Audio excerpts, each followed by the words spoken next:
The ship was dying, and Hana knew it. Metal screamed against metal as the time's horizon's edge times tore through the atmosphere of Viridian 7. Alarms blared from every direction. Red emergency lights painted the bridge in shades of blood. Hana gripped her seat as the vessel shook violently, throwing her against the safety harness hard enough to bruise. "Brace for impact!" Captain Lee's voice cut through the chaos. But it was the last thing Hana heard before the world went white. When consciousness returned, everything hurt. Hana opened her eyes to smoke and sparks. The acrid smell of burning electronics filled her lungs, making her cough. She hung sideways in her seat, the harness cutting into her shoulder. Through the cracked view screen, she could see green. Endless green forest, stretching in every direction. They had crashed. Hana's fingers fumbled with the harness release. It took 3 tries before the mechanism clicked open. She fell hard onto what used to be the wall. Now, the floor. Pain shot through her left arm. But when she carefully moved it, nothing felt broken. Just badly bruised. "Captain?" Her voice came out as a croak. "Anyone?" Silence answered her. No voices. No movement. Just the groan of settling metal and the distant sound of something burning. Hana pulled herself through the wreckage. The bridge section had separated from the main body of the ship during the crash. She found Captain Lee still strapped in his seat, neck bent at an angle that made her stomach turn. She didn't need to check for a pulse, but she did anyway. Nothing. The others were the same. All 12 crew members, gone. Some died on impact. Others from the fire that had swept through the rear compartments. Hana was alone. She stumbled out through a tear in the hull, emerging into the jungle. The air hit her like a warm, wet blanket. It was breathable, thankfully. Their scans had confirmed that much before the engines failed. The gravity felt slightly lighter than Earth's. The trees towered above her, their trunks wider than her family's old apartment. Back in Seoul, strange birds caught in the canopy, their calls unlike anything she had ever heard. Hana made several trips back into the wreckage, salvaging what she could. A survival pack with water purification tablets, 3 days' worth of emergency rations, a thermal blanket, a small medical kit, 1 working tablet with a cracked screen, a plasma cutter that might serve as a weapon if needed. Each trip into the smoking hull felt like pressing her luck, but she needed these supplies to survive. By the time she finished, the sun was dropping toward the horizon. 2 suns, she realized, a large yellow one, and a smaller orange companion. The double shadows they cast made everything look strange and dreamlike. That was when she felt it. The sensation of being watched. Hana turned slowly, her hand moving toward the plasma cutter. The jungle had gone quiet. No more bird calls. No rustling in the undergrowth. Just an oppressive silence that made her skin crawl. Something moved in the shadows between the trees. She caught a glimpse of blue light. Bioluminescent stripes that glowed softly in the gathering darkness. Then another flash of movement, circling around the crash site. Whatever it was big. Very big. Hana's heart hammered against her ribs. She backed toward the relative safety of the wreckage, never taking her eyes off the tree line. The plasma cutter felt heavy and inadequate in her hand. The creature emerged from the jungle. Hana stopped breathing. It was massive, easily the size of an earth tiger, but built more powerfully. 6 legs instead of 4, each ending in paws that looked like they could shred steel. Its fur was a deep midnight blue, covered in stripes that glowed with soft purple and blue bioluminescence. The head was broad and angular, with crystalline eyes that caught the dying light like cut gemstones. When it opened its mouth slightly, she could see rows of sharp teeth, but it didn't attack. Instead, it sat down about 20 meters away and watched her. Its tail, long and flexible, like a cat's, but tipped with what looked like bony protrusions, curled around its body. Those strange eyes fixed on her with an intelligence that seemed impossible for any animal. Hana didn't move. She barely allowed herself to breathe. Every instinct screamed at her to run, but she knew that would be suicide. Nothing that moved like this creature did could be outrun by a human. Minutes passed. The creature continued to watch. It tilted its head slightly, as if studying her, trying to figure out what she was. The stripes along its body pulsed slowly with light, creating patterns that almost seemed deliberate.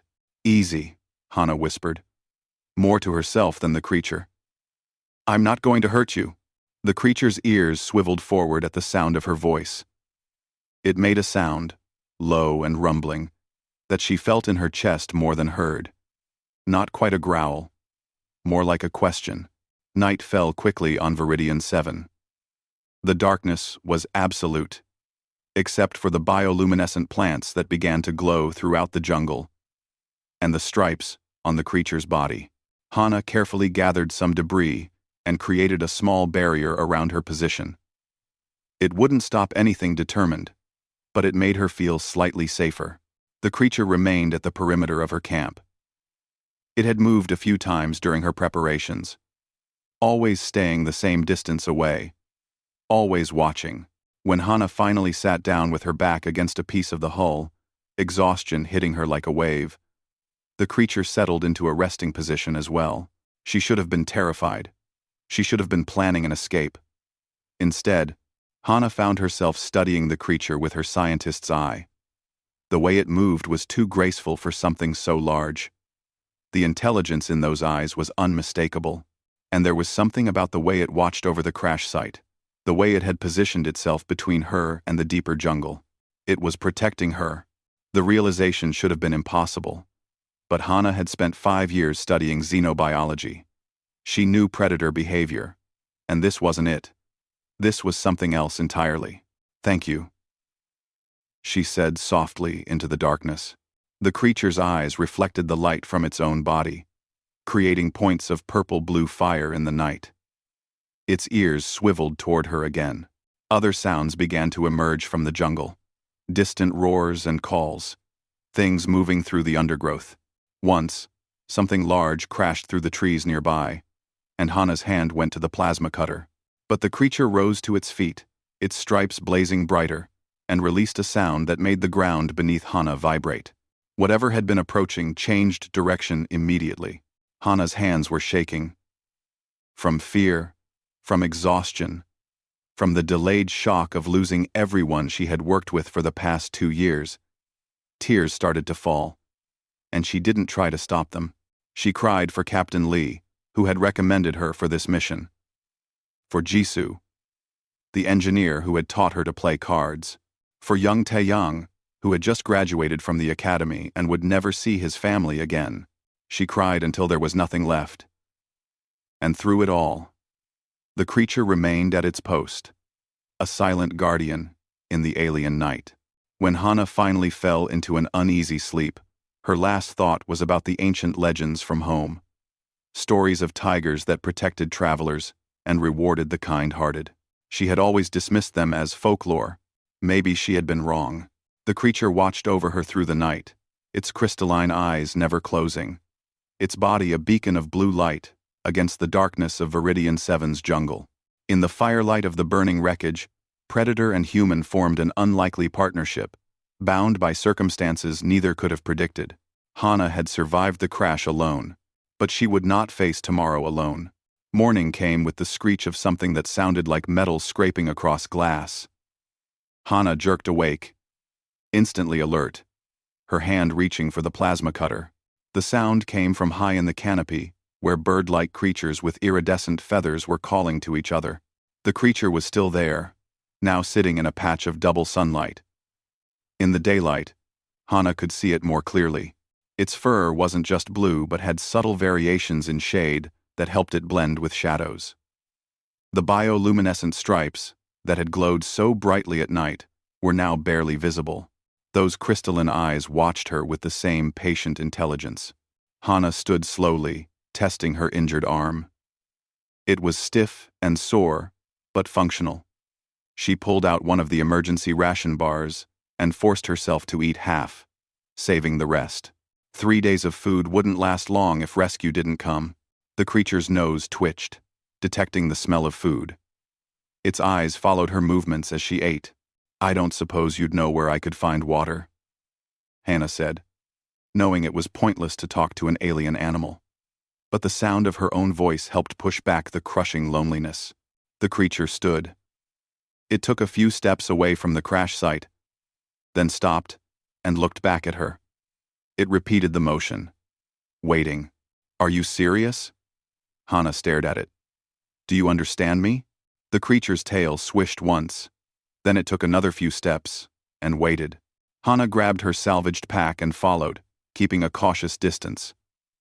What choice did she have? The water in her pack wouldn't last more than 2 days. Even with rationing, she needed to find a source, and this creature clearly knew the jungle better than she ever would. They walked for nearly an hour. The creature moved with absolute confidence through the dense undergrowth, occasionally pausing to let Hannah catch up. She named it Baram in her mind, after the Korean word for wind. It moved like wind through the trees, silent and graceful despite its size. The sound of running water reached her ears before she saw it. A stream cut through the jungle, the water clear and cold over smooth stones. Hannah used her scanner to check it. Clean, drinkable. She could have cried with relief. Baram drank from the stream, then settled nearby, while Hannah filled her containers and treated them with purification tablets just to be safe. When she looked up, the creature was watching her again with those intelligent eyes. "You brought me here on purpose," Hannah said. "But why?" Over the next week, a pattern emerged. Baram would disappear into the jungle each day, usually in the early morning or late afternoon. He always returned with something dead in his jaws. Local animals that looked like a cross between deer and rabbits, with 6 legs and colorful feathers instead of fur.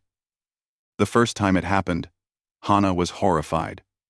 The second time, she was grateful. The third time, she started to understand. Baram was hunting for both of them. The creature never tried to approach her closely or force interaction. It simply provided and watched, maintaining that same respectful distance. Hannah used the meat. Cooking it over a small fire, she managed to start with the plasma cutter. It tasted strange, slightly sweet, but it was protein, and her emergency rations were already gone. She started talking to Baram more. About the mission, about Earth, about her family back home, her mother who grew vegetables on their apartment balcony, her younger brother who wanted to be a pilot. Baram's ears would swivel toward her when she spoke, tracking the sound. One evening, Hannah hummed while preparing her meal. An old song her grandmother used to sing. Baram's reaction was immediate. The stripes along his body began to pulse in rhythm with the melody. When she stopped, surprised, the pulsing stopped too. "You can hear it," Hannah breathed. "Not just hear it, you respond to it." She experimented over the following days, different tones, different rhythms. Baram responded to all of them, his stripes pulsing in patterns that seemed to match the sounds. High tones made the stripes along his head glow brighter. Low tones affected the stripes near his tail. It was like his entire body was designed to respond to sound. Hannah began to learn his body language too. When his ears were forward, he was relaxed or curious. When they flattened against his head, something dangerous was near. His tail positions indicated different moods. Straight up meant alert, curled meant resting, thrashing meant angry or threatened. Though she had only seen that once, when something tried to approach their camp at night. 2 weeks after the crash, a violent storm rolled in. The wind howled through the jungle, bending the massive trees like grass. Rain fell in sheets so thick, Hannah couldn't see more than a meter ahead. Her shelter of salvaged hull pieces began to come apart, torn away by the wind. Baram appeared through the storm, moving urgently. He grabbed the edge of Hannah's thermal blanket in his teeth and pulled, trying to get her to follow. Okay. Hannah grabbed what she could and followed him into the jungle. The storm was worse under the trees, with branches falling all around them. But Baram moved with purpose, leading her through paths only he could see. They emerged into a clearing where ancient ruins rose from the jungle floor. Stone structures covered in moss and vines, half buried by centuries of growth. Strange symbols covered the walls, glowing faintly with the same bioluminescence as Bahram's stripes. The creature led her inside one of the more intact buildings. The interior was dry, protected from the storm. Hana collapsed against a wall, soaked and shaking, while Bahram settled near the entrance, blocking the wind. When her hands stopped shaking enough to work, Hana pulled out her damaged tablet and activated its light. The walls were covered in carvings and symbols. She moved closer, studying them with growing wonder. The carvings showed scenes of daily life from an ancient civilization. Humanoid figures working alongside creatures that looked remarkably like Bahram. Not as servants or beasts of burden, but as partners. The figures and creatures were shown side by side in every scene. Building together, hunting together, even what looked like teaching, with the creatures and humanoids gathered around shared spaces. "This was your home," Hana whispered. "Your people lived here." Bahram moved through the ruins with clear familiarity, his stripes pulsing brighter as he passed certain symbols. He led Hana deeper into the structure, to a chamber where the carvings were more elaborate. A mural covered an entire wall, depicting what looked like a ceremony. Humanoid figures standing with creatures like Bahram, their hands and paws touching, stripes of light connecting them. Hana felt her scientific training kick in despite her exhaustion. This wasn't just an ancient civilization. This was evidence of something unprecedented. A society built on partnership between two completely different species. She traced one of the symbols with her finger. It was warm to the touch, responding to contact. The glow intensified where she touched, then faded back to its previous level. "Who were they?" Hana asked. "And where did they go?" Bahram made that low rumbling sound again, the one that seemed like a question or maybe a response. He moved to the mural and pressed his paw against a specific panel. The stripes on his body synchronized with the glowing symbols, creating a pattern of light that spread across the wall. For a brief moment, Hana thought she saw something. A flash of images. Tall, graceful beings with elongated features. Cities of crystal and stone. Bahram's species, dozens of them, moving through those cities with purpose and dignity. Then it was gone, leaving only the faint glow of the ancient symbols. The storm raged outside for 3 days. Hana and Bahram sheltered in the ruins, an odd pair bound by necessity and growing trust. She studied the carvings, taking notes on her tablet despite the cracked screen. He kept watch, occasionally leaving to hunt and always returning. On the third night, as rain still drummed against the ancient stones, Hana sat beside Bahram for the first time. Not across from him, not a safe distance away, but close enough to feel the warmth radiating from his body. He didn't move away. Instead, his tail curled slightly toward her, not quite touching but close. "I'm going to call you Bahram," she said. "It means wind in my language, because you move like wind through these trees."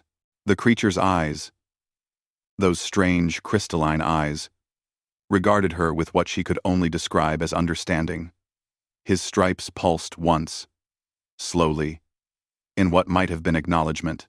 Outside, the storm finally began to ease.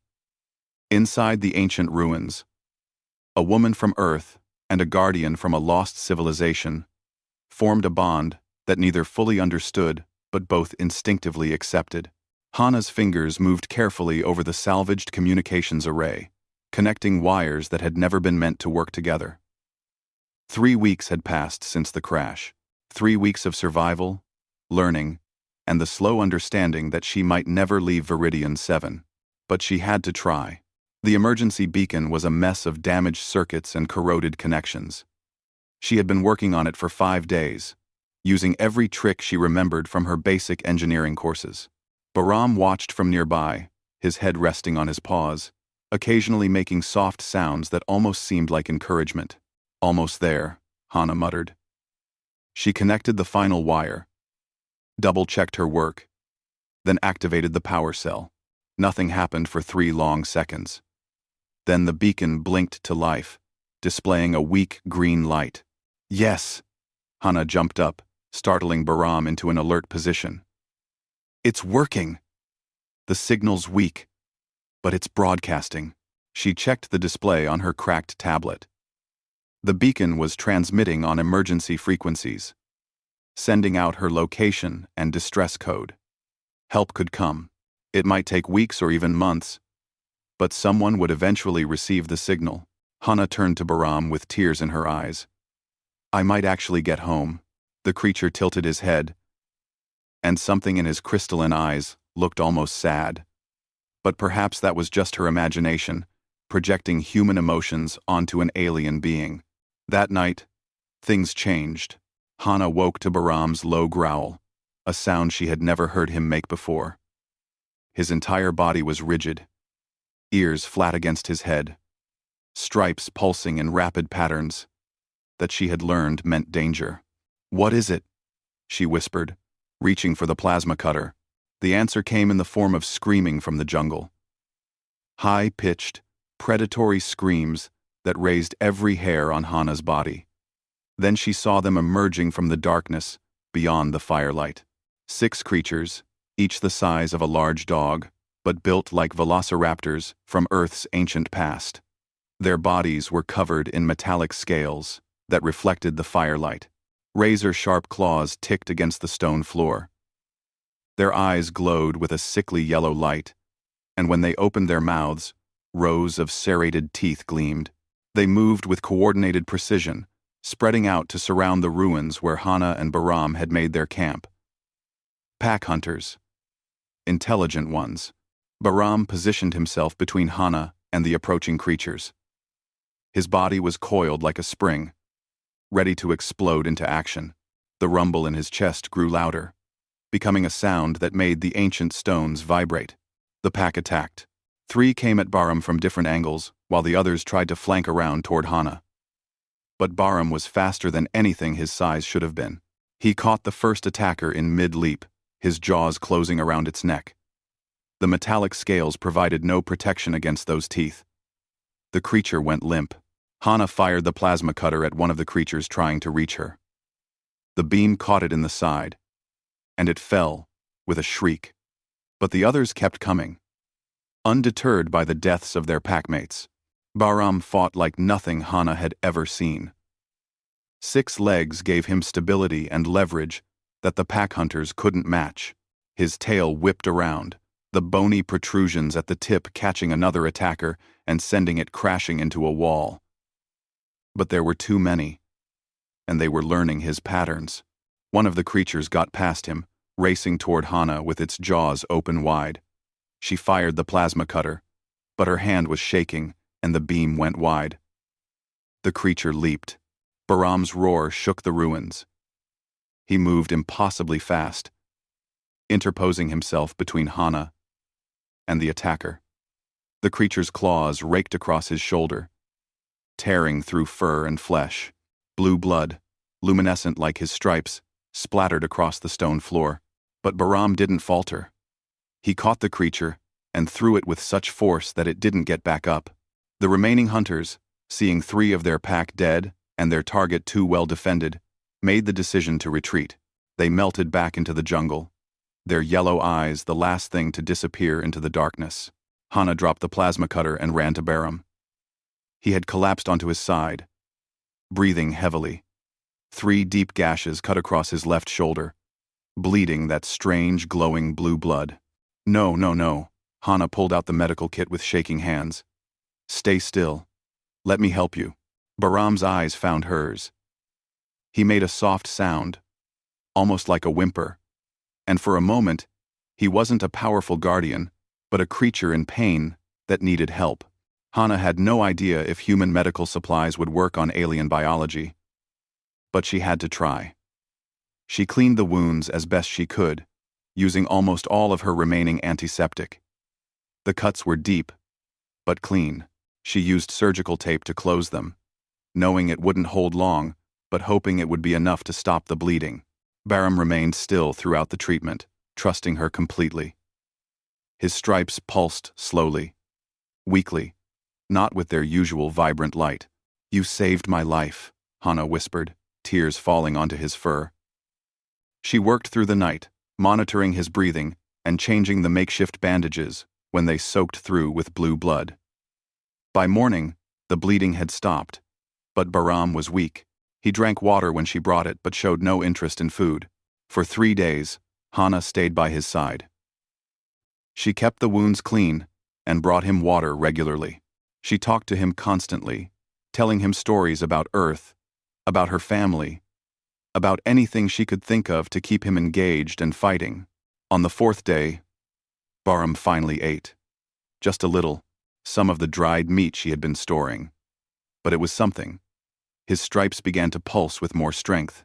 On the 5th day, he stood and walked around the ruins, testing his injured leg. He was healing. Faster than any Earth animal would have, but healing nonetheless. Hana cried with relief. That evening, as they sat together watching the double sunset, something shifted between them. Hana reached out slowly and placed her hand on Bahram's uninjured shoulder. He didn't pull away. Instead, he leaned slightly into the touch, accepting it. A strange sensation washed over Hana. For a brief moment, she felt what Bahram felt. Not pain from his wounds, though there was some, but emotions, gratitude, trust, a fierce protectiveness that took her breath away. And underneath it all, a bone-deep loneliness that matched her own. She snatched her hand back, startled. "Did you feel that too?" Bahram's eyes met hers, and she knew the answer. Yes. Over the next week, as Bahram's wounds healed, Hana explored deeper into the ruins. She found more chambers, more carvings, more evidence of the civilization that had built this place. In one room, she discovered crystalline structures that looked almost like computers. When she touched them, they flickered to life, displaying symbols she was beginning to recognize. She found images stored in the crystals, moving pictures showing the ancient people and creatures like Bahram living together, building cities, exploring their world. The bond between them was clear in every image. It wasn't domination or servitude. It was partnership in the truest sense. She also found darker images, ships descending from the sky, weapons that turned cities to ash, the ancient people fighting back but being overwhelmed, and finally, chambers like this one, with creatures like Bahram being put into some kind of stasis. They were trying to save you, Hana realized. Your people were dying, so they put you to sleep, hoping someone would find you. Bahram approached one particular crystal and placed his paw against it. The crystal blazed with light, and suddenly Hana could see more. Images flooded into her mind. Not just pictures, but memories. A person, tall and graceful with silver skin and large dark eyes. A woman named Saris, who had been bonded to a creature like Bahram. She saw Saris making the choice to put her companion into stasis, saw her tears as she activated the chamber, saw her final words, spoken in a language Hana couldn't understand, but whose meaning was clear. Wake when you find another, one who is worthy, one who will understand. The vision faded. Hana found herself on her knees, crying for people who had died 3,000 years ago. Bahram pressed his head against her shoulder gently, offering comfort the only way he knew how. She wanted you to be happy, Hana said, understanding now. She wanted you to find someone new to bond with. The creature's stripes pulsed in what might have been agreement or sadness, or both. That night, as Hana worked on improving the beacon's signal strength, she felt Bahram's presence more strongly than ever before. When she looked at him, she could sense his mood without seeing his body language. When she was hungry, he seemed to know before she said anything. When he was alert to danger, she felt it too. The bond was forming. Incomplete, imperfect, but real. And somewhere in the distance, her beacon continued to broadcast, calling out to any ship that might be listening. The breakthrough came on day 37. Hana had spent weeks studying the crystal archives in the ruins, learning more about the people who had built this place. The Talon, as they called themselves, a civilization of scholars and explorers who had believed that no species should face the universe alone. The creatures like Baram were called Seongsu, which roughly translated to sacred beasts in the closest human equivalent. But they weren't beasts at all. They were partners, genetically designed to bond with compatible individuals through a connection that went deeper than words or simple companionship. Hana sat in the main archive chamber, her tablet connected to the crystalline data storage through a makeshift interface. Baram lay beside her, his head in her lap, as she read the translated texts. The Seongsu weren't just created, she read aloud, a habit she'd developed over the long, lonely days. They were crafted with purpose. Each one was meant to find their match, someone whose mind and heart resonated with theirs. The bond allowed them to share emotions, sensations, even thoughts. She paused, looking down at Baram. His eyes were half closed, his stripes pulsing in the slow rhythm she had learned. Meant contentment. "Is that what's happening to us?" she asked. The answer came not in words but in feeling. A warm sensation of affirmation that she knew came from Baram, not from her own mind. The archive revealed more dark truths. The Talon had encountered another species, the Nakrim, who had viewed the Seongsu very differently. To the Nakrim, the bonded guardians were weapons to be controlled, resources to be exploited. When the Talon refused to share their technology or allow the Seongsu to be used for conquest, the Nakrim had attacked. The war was brief and brutal. The Talon were scholars, not warriors. Their cities fell, one by one. In desperation, they had scattered their Seongsu across the galaxy in hidden stasis chambers, hoping that one day, worthy individuals would find them and continue the legacy of partnership. Baram had been in stasis for 3,000 years, waiting in the darkness, until Hana's ship had crashed close enough to trigger his awakening. "You've been so alone," Hana whispered, running her hand gently along his neck. "I'm sorry." That evening brought unexpected company. The scanner Hana had set up to monitor her beacon detected incoming ships. 2 of them, approaching fast. Relief flooded through her. Rescue had finally come, but Baram's reaction made her pause. His ears flattened against his head, and a low growl rumbled in his chest. His stripes began to pulse in the pattern she recognized as warning. "What's wrong?" Hana accessed the scanner data. The ships weren't broadcasting standard rescue identification codes. In fact, they weren't broadcasting anything at all, pirates or scavengers. Her heart sank. She ran to gather her supplies, intending to hide deeper in the ruins. But she was too late. The ships landed in the clearing where the crash site had been, close enough that she could hear voices echoing through the jungle. 3 figures emerged into the ruins. The leader was a man in his 40s, wearing mismatched armor that looked scavenged from a dozen different sources. His face was scarred, his eyes cold and calculating. Well, he said in Korean, surprising her. "Looks like someone survived after all. I'm Captain Dae-sul, and this wreck now belongs to me." 2 others flanked him, a woman with short hair and cautious eyes, and a larger man carrying weapons that were clearly not standard issue. Hana stepped back, positioning herself near Baram. "The wreck is worthless. Everything useful burned in the crash." "Maybe," Dae-sul said, his eyes roaming over the ruins. "But these old rocks might be worth something.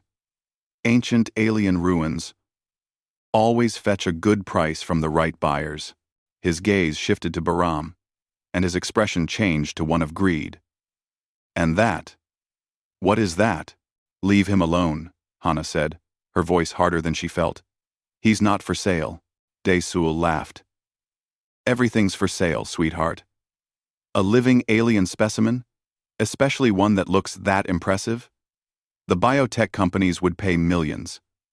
Maybe tens of millions."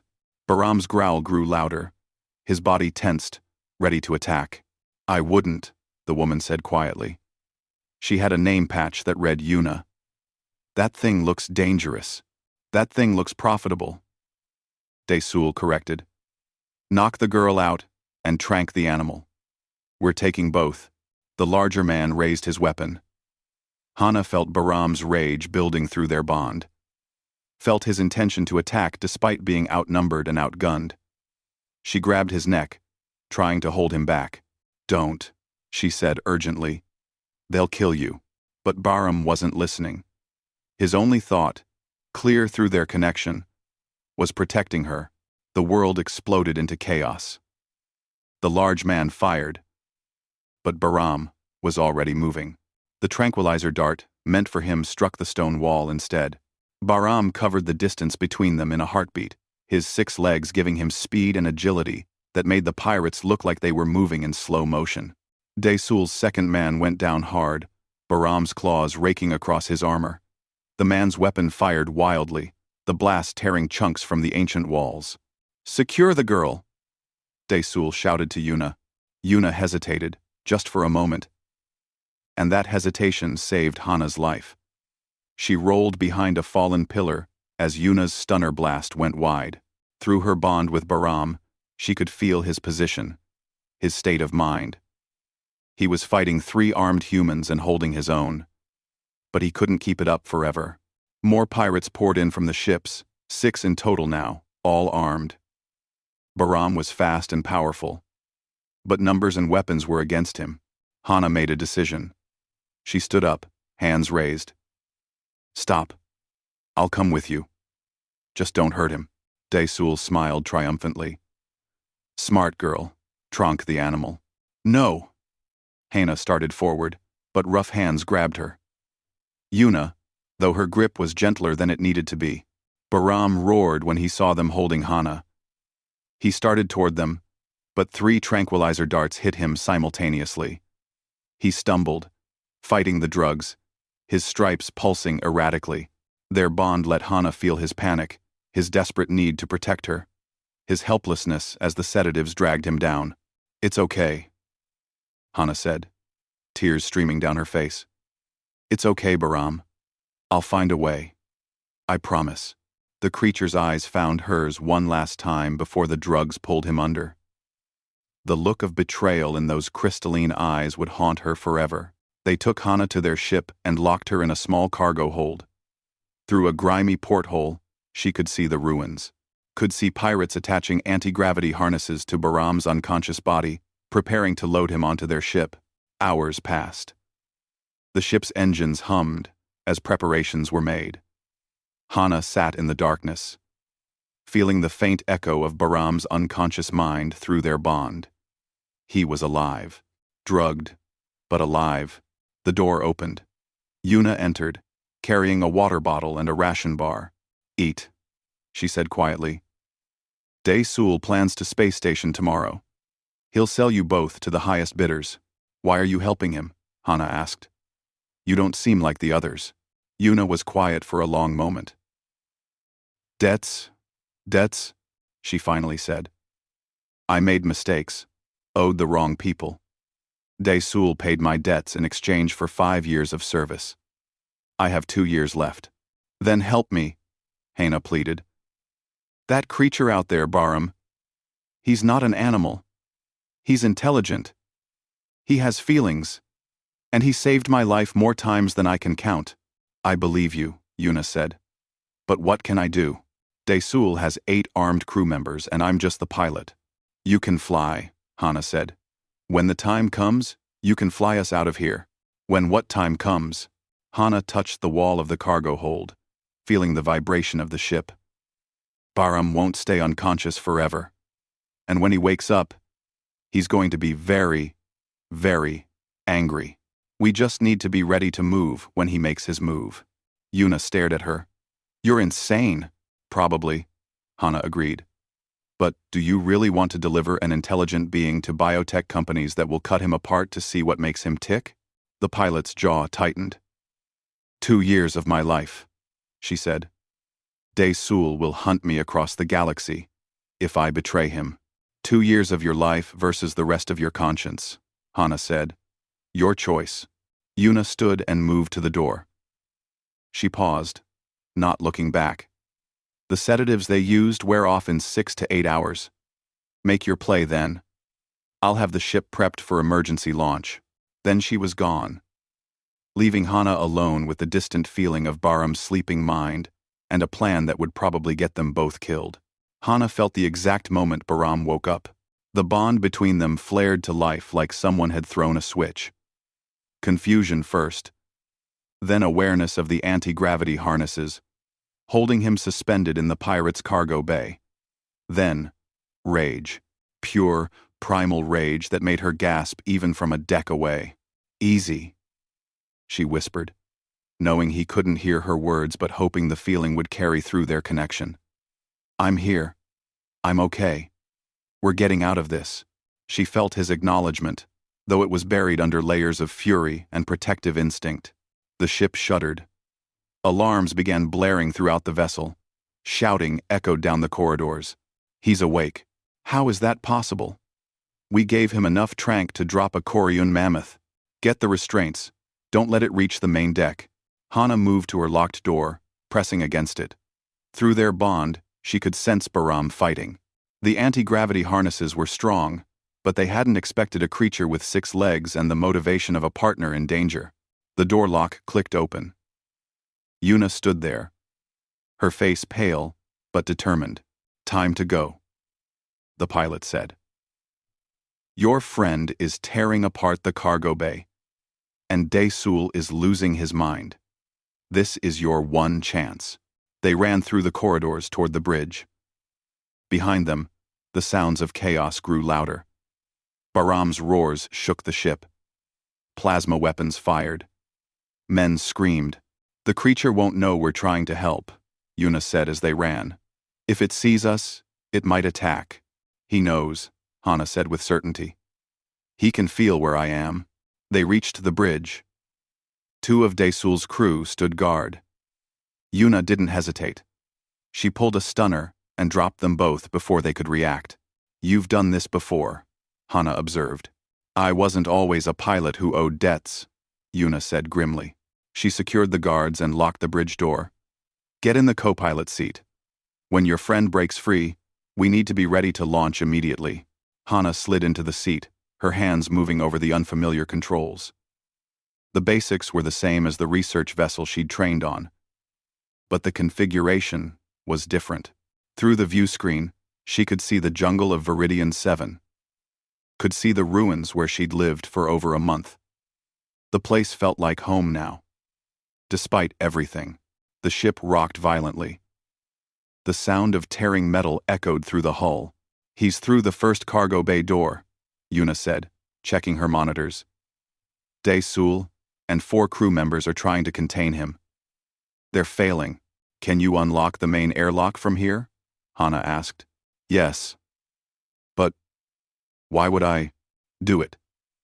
Bahram needs a way out, and the crew needs a way to escape, if they're smart." Yuna's fingers moved across the controls. "Airlock open. I'm also unlocking the cargo bay, where they're storing the supplies they salvaged from your crash. If we're stealing a ship, we might as well take your stuff too." Hana felt a surge of gratitude. "Thank you. Thank me if we survive this." The ship rocked again, harder this time. Warning lights flashed across the bridge controls. The main corridor camera showed Bahram, his stripes blazing with bioluminescent fury, fighting his way through 3 armed pirates. His movements were precise despite his rage. Disarm, disable, move forward. He wasn't killing them, Hana realized. He was simply removing obstacles between him and her. One of the pirates made a desperate choice. He fired a plasma rifle. Not at Bahram, but at the corridor wall.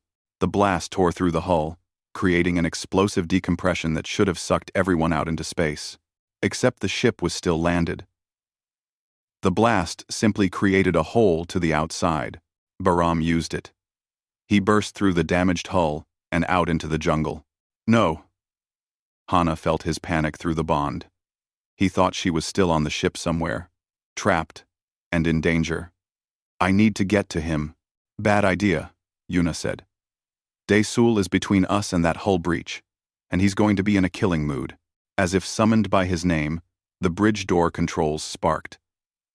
Someone was trying to override the lock. "Time's up," Yuna said. She fired up the engines. But Barum is smart enough to follow us. I hope. The ship lurched upward. Hana's stomach dropped as they lifted off without clearance, without proper pre-flight checks, without any of the safety protocols that should govern a launch. Through the view screen, she saw Baram emerge from the jungle, his head tracking the rising ship. Even from this distance, she felt his confusion and fear through their bond. I'm here. She pressed her hand against the view screen as if she could reach through it. The feeling she sent through the bond was clear. Not words, but images and emotions. The ruins. The direction they were heading. A meeting place. Baram's stripes pulsed in acknowledgement. He turned and disappeared back into the jungle, moving with purpose now. He understood. Hana breathed. Good, because we have bigger problems. Yuna pointed at the sensors. Daysul's getting the second ship airborne. He's coming after us. The chase began. Yuna pushed the pirate ship through Viridian 7's atmosphere, the hull groaning under the strain. Behind them, Daysul's vessel followed, larger and better armed. We can't outfight them, Yuna said. Can you get us back to the ruins? Hana asked. Are you insane? That's exactly where they'll expect us to go. Trust me, please. Yuna cursed in 3 different languages but changed course. The ship screamed back down through the atmosphere, warning lights flashing as they exceeded safe descent speeds. Daysul's ship followed, gaining on them. They reached the ruins in a barely controlled crash landing that tore the ship's landing struts and left a long gouge in the ancient stone plaza. Alarms wailed. Sparks flew from damaged control panels. That's the last time this ship is flying, Yuna announced. Hope your plan was worth it. Hana was already moving, grabbing the plasma cutter from her salvaged supplies that Yuna had thoughtfully placed on the bridge. Get to the archive chamber. The one with all the crystals. It has defenses. On there. No. 1. How do you know? Because the Talon weren't completely pacifists. They knew how to protect what mattered. They ran through the ruins as Daysul's ship landed behind them. Hana could hear the pirate captain's voice, echoing across the stone. You can't hide. That ship is all you've got. And you just crashed it. Come out, and maybe I'll make your deaths quick. Hana and Yuna reached the archive chamber. The crystalline structures glowed softly in the dim light, filtering through gaps in the ceiling. Now what? Yuna asked. Now we wake up the security systems. Hana moved to the central crystal, the one Baram had activated before. She placed both hands on it, and through her bond with Baram, she reached out. Images flooded her mind. The ruins, as they had been 3,000 years ago, filled with Talon and their Songsu partners. The defenses they had built into every important structure. The trust they had placed in the bond between species. I need Baram, Hana said. I can see it, but I can't activate it alone. The defenses require a bonded pair. Footsteps echoed in the corridor outside. Daysul and his remaining crew were coming. Then she felt it. Baram's presence. Strong. And close. He had followed them through the jungle, tracking her through their bond. The Seongsu burst into the archive chamber just as Daysul's pirates appeared at the entrance. Baram positioned himself between them and Hana, his stripes blazing with light, his body coiled for combat. Enough! Hana shouted. She moved to stand beside Baram, one hand on his shoulder. To Daysul, she said, leave now. This is your only warning. The pirate captain laughed. Or what? You'll sick your pet on us? We've got weapons that can drop it permanently this time. He's not a pet. Hana pressed her hand more firmly against Baram's shoulder and reached for the crystal with her other hand. He's my partner. The bond between them exploded into full awareness. It was like a door in her mind had been opened, and suddenly she could feel everything Baram felt. Sense his thoughts, not as words, but as pure meaning, and he could sense hers. Together, they activated the ancient defenses. The crystals blazed to life, Energy barriers materialized across the entrances, trapping Sul and his crew in the chamber. Defensive drones, dormant for 3 millennia, emerged from hidden panels in the walls. They didn't have weapons, but they didn't need them. They simply surrounded the pirates, their targeting systems making it clear that any hostile action would be met with immediate response. Sul's face went pale. "What is this?" This is the legacy of the Talon," Hana said. "A civilization that believed in partnership over domination. And you're not welcome here." The sound of engines made everyone look up. Through the gaps in the ceiling, they could see a ship descending. A real ship this time, with proper military markings. The UES Morningstar, responding to Hana's distress beacon at last. Relief nearly brought Hana to her knees.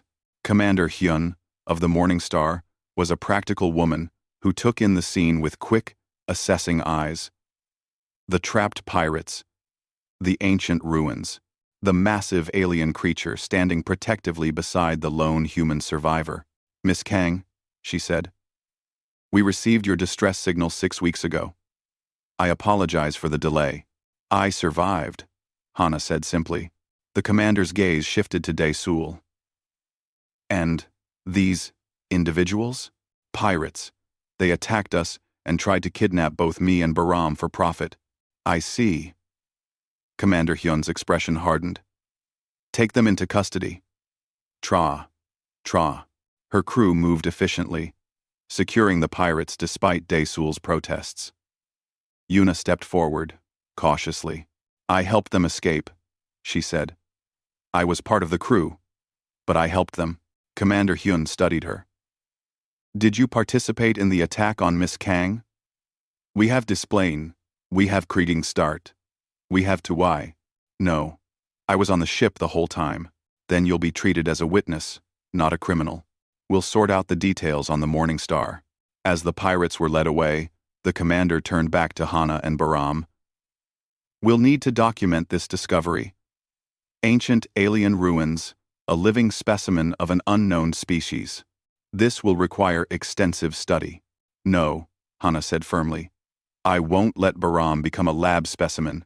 Miss Kang, I understand. You've been through trauma. But he's intelligent. He's sentient. He's not a specimen. He's a person. And he chose to bond with me."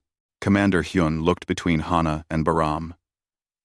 The creature's eyes watched her carefully, his body language making it clear he would follow Hana's lead. "Can you prove this bond?" the commander asked.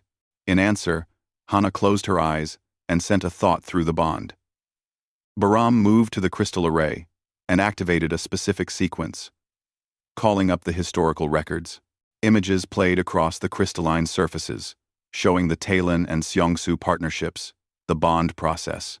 Everything the commander needed to see. "That's remarkable," Commander Hyun breathed. "The scientific implications alone. Miss Kang, would you be willing to establish a research station here? Study these ruins, document the culture. Understand this bond. The government would provide full support." Hana looked at Baram, and through their bond, she felt his agreement, his hope. "Yes," she said, "but on my terms. Baram is my partner, not my subject. And if we find other Seongsu in stasis, they wake up only if we find them compatible partners. No exceptions." Agreed. 3 months later, the research station was a small but growing collection of prefabricated buildings integrated tastefully with the ancient ruins. Hana stood at her desk, reviewing reports from teams searching other planets for Seongsu stasis chambers. They'd found 3 so far. One had awakened for a xenoanthropologist named Kira. Another had bonded with a security officer named Marcus. The third remained dormant, still waiting for the right person. Baram padded into the room, carrying a tablet in his mouth. He'd learned to use the touchscreen with his paws, and while his typing was slow, he could communicate clearly when needed. Through their bond, he shared an image. More ships arriving. New researchers. A young woman among them who felt different, interesting. Think she might be compatible with the third Seongsu? Hana asked. Bahram's stripes pulsed in affirmation. Hana smiled and scratched behind his ears. A gesture that still made him purr despite his size and power. Then, let's go welcome them. After all, we have a legacy to continue.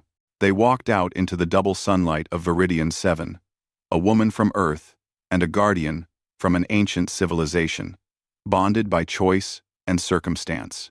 Behind them, the ruins hummed with renewed purpose. No longer a tomb for a dead civilization, but a bridge to a new era. An era where partnerships could span species and worlds, where understanding could triumph over exploitation, where bonds of choice were stronger than any chains. Hana had survived the crash alone, but she would never be alone again, and neither would Bahram.